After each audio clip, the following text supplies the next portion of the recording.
Welcome to another episode of Clear Thinking with Brother Dulani.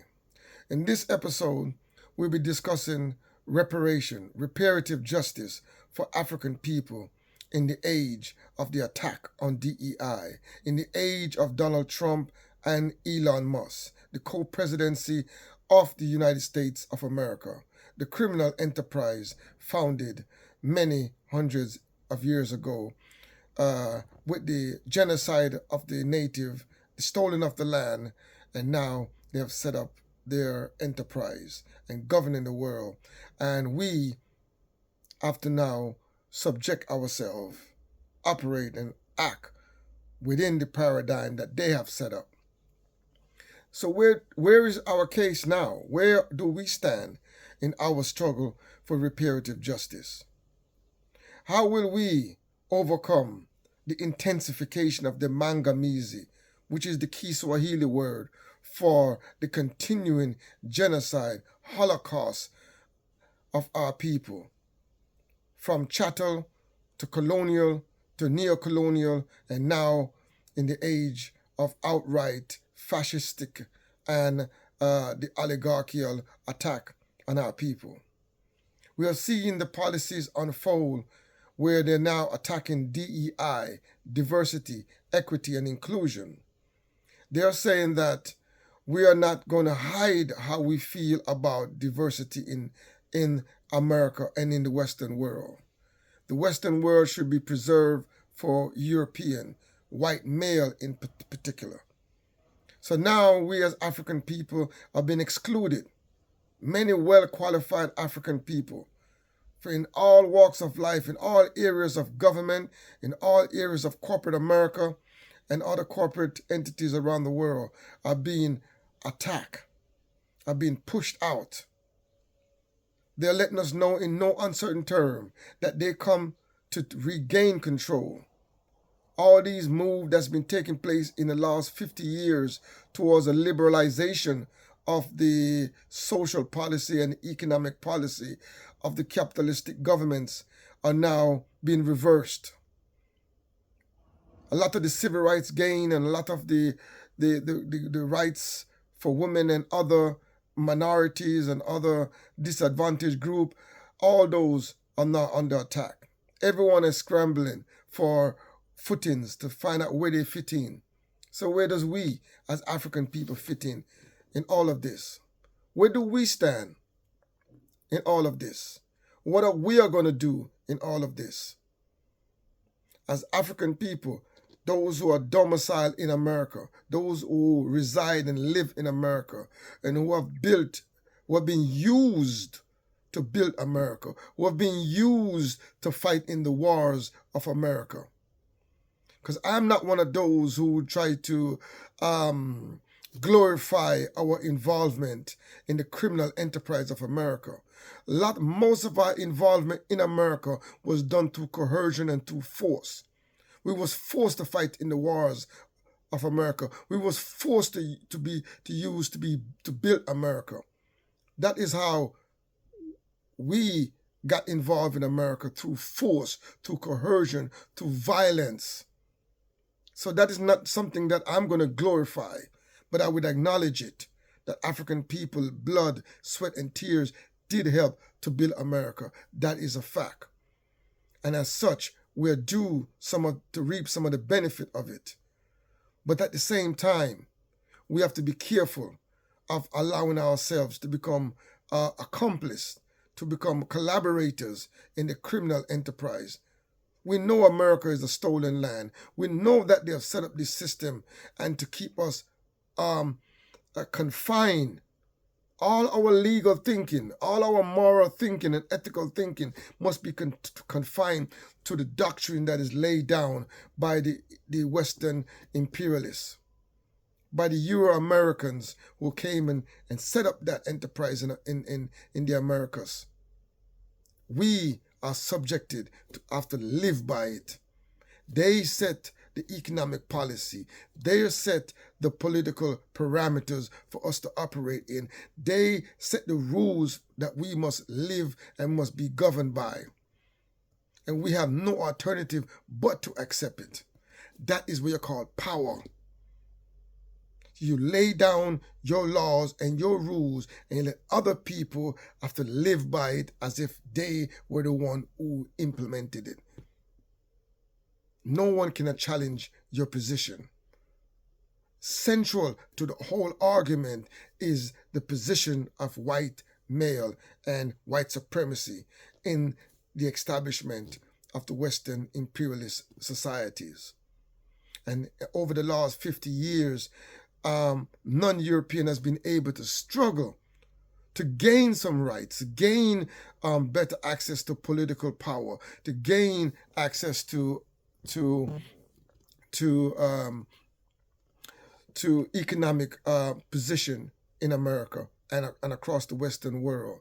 And there are many within the ruling class, within the oligarchy, within white supremacy, who believe that Black people have gone too far, have gotten too much, we have gained too much access, gained too much power, too much position, and they must push back on that and exclude us from that. So, in light of all of this, how do we fit our struggle, our sacred struggle for reparative justice? How do we fit that into the paradigm of today? How do we position ourselves to attain some level of justice for what happened to our ancestors and what is continuing to happen to us today? Because make no mistake about it, the damage that was done to our people is an ongoing damage that we are experiencing today. The very fact that we got so many of our people are living without no consciousness of who we are and our history is a major damage. We don't have, many of us don't have a continuity with our ancestral culture and our ancestral history. We have a colonial view of the world. Whether you're living in America, Canada, or any part of Europe, any part of the Western world, we have a colonized mentality. We view the world in the benefit of Western imperialism. That's a significant damage to our psyche and to our culture that has not been addressed. A lot of these psychological problems that we have as a people is rooted in our deculturization, in our cutting off from our ancestral past. Hence, we have millions upon millions of our people are walking around today with the names of enslavers as our surname. And we pass on these names to our children. That is a significant psychological, mental damage that you have done to a people where they accept this as normal, to carry the name of those who used to rape their ancestors, commit all kind of atrocities against our ancestors, and we still honor them by carrying on their name. A significant mental and psychological damage that have yet to be fully explored. And many of our people are pretending that we don't notice that. But we have to come reckoning with that. We cannot keep honoring these people by naming our beautiful, our precious children in their names. It is a disrespect to ourselves and to our ancestry to do that. Now, let's get to practical issues. The economic condition of our people. We have been in the same economic position for the last 200 years or more. At least within the last 100 years, our position proportionally to the amount of wealth available have not changed. The disparage, the inequality that exists is massive. I think African people across the Western world probably control about 1 to 2% of the wealth. 98% of the wealth is in the hands of one group of people, the Europeans, across the Western world.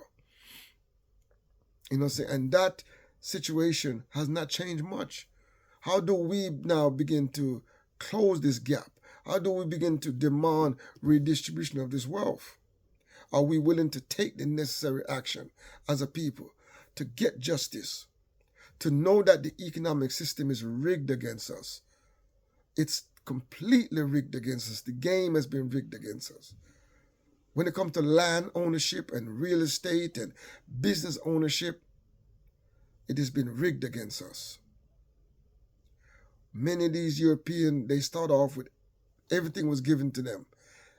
Millions of acres of land, whole lot of loan and whole lot of financing to carry out their manifest destiny, to carry out the enslavement of our people, to carry out the colonization of our people.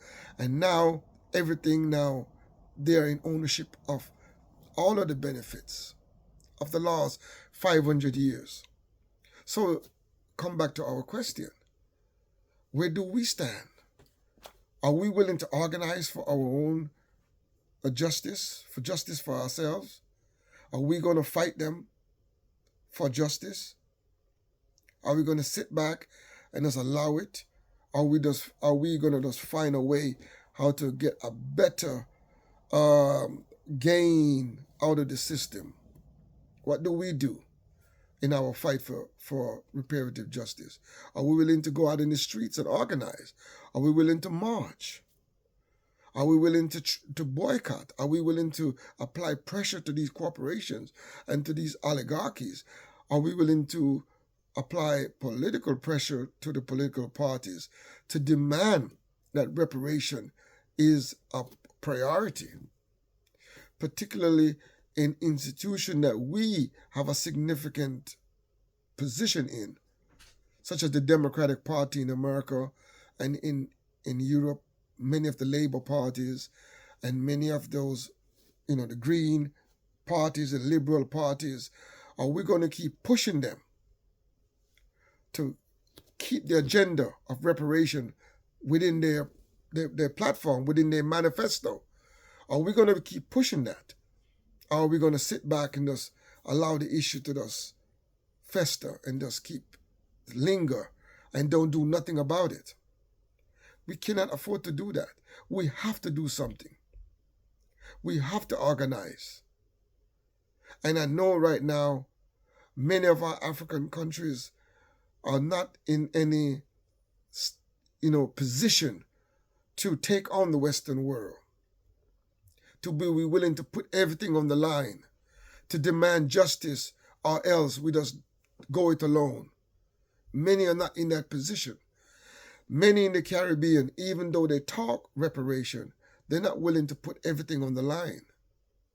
So we have to keep that long view perspective of reparation in terms of when will we expect to see any fruits to the struggle for reparation.